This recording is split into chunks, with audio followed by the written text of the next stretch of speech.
గుంపు మేస్త్రి తాపీ మేస్త్రి తెలంగాణ దంగల్లో పంచ్ డైలాగ్స్ మడతెట్టలేని విధంగా ఇస్త్రీ అయిపోతున్నాయి.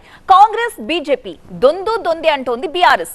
సీఎం రేవంత్ మోదీకి మోకలిల్లారని కేటీఆర్ పదే విమర్శలు చేస్తున్నారు. తాజాగా తాపీ మేస్త్రి అంటూ కేటీఆర్ చేసిన కమెంట్స్ కి స్ట్రాంగ్ కౌంటర్ ఇచ్చారు బీజేపీ ఎమ్మెల్యే మహేశ్వర్ రెడ్డి. ముఖ్యమంత్రి ఏమో గుంపు మేస్త్రి, ప్రధానమంత్రి ఏమో తాపీ మేస్త్రి, ఇద్దరు కలిసి తెలంగాణకు సమాధి కట్టాలన్న చక్కర్లు ఉన్నారు.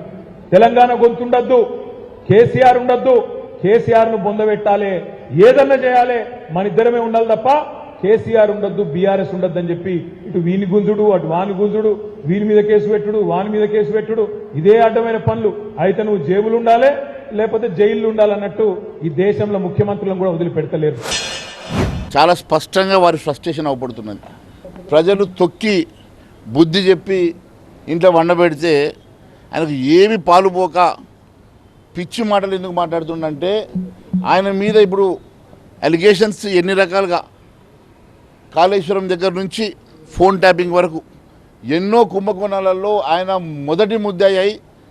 రేపు ఖచ్చితంగా జైలుకు పోతాడని తెలిసి పిచ్చి మాటలు మాట్లాడితే కనీసం ఇట్లనే ఎర్రగడ్డకు పంపిస్తారేమో, ఇట్లైనా ఆయనకు మెంటల్ స్టెబిలిటీ లేదు అని ప్రూవ్ చేసుకోవడానికి. కరీంనగర్లో ఇప్పటివరకు అభ్యర్థిని డిక్లేర్ చేయడు, ఇక్కడ డమ్మీ అభ్యర్థిని పెడతాడు. సికింద్రాబాద్లో డమ్మీ అభ్యర్థి మొత్తం చూడండి లెక్క. కొన్ని చోట్ల బీజేపీ గెలవాలా, కొన్ని చోట్ల కాంగ్రెస్ గెలవాలా, ఇద్దరమే ఉండాలి తప్ప కేసీఆర్ ఉండొద్దు, బీఆర్ఎస్ ఉండొద్దు అనేది ఈ రెండు పార్టీల పంతం. పాపం రాహుల్ గాంధీ గారిని కూడా రేవంత్ రెడ్డి గారు పిచ్చోని చేస్తా ఉన్నాడు.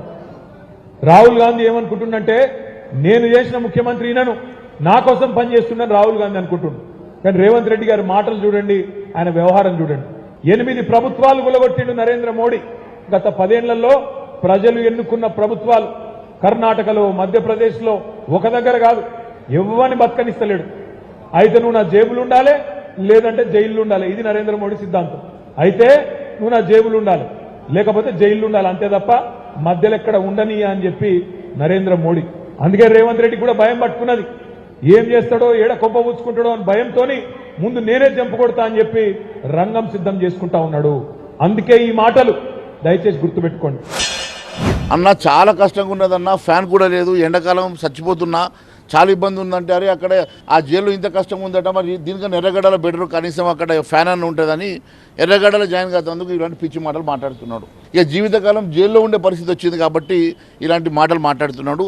లక్షల కోట్ల రూపాయల కుంభకోణం చేసినటువంటి వీళ్ళు ఏం మాట్లాడనో అర్థమవుతలేదు.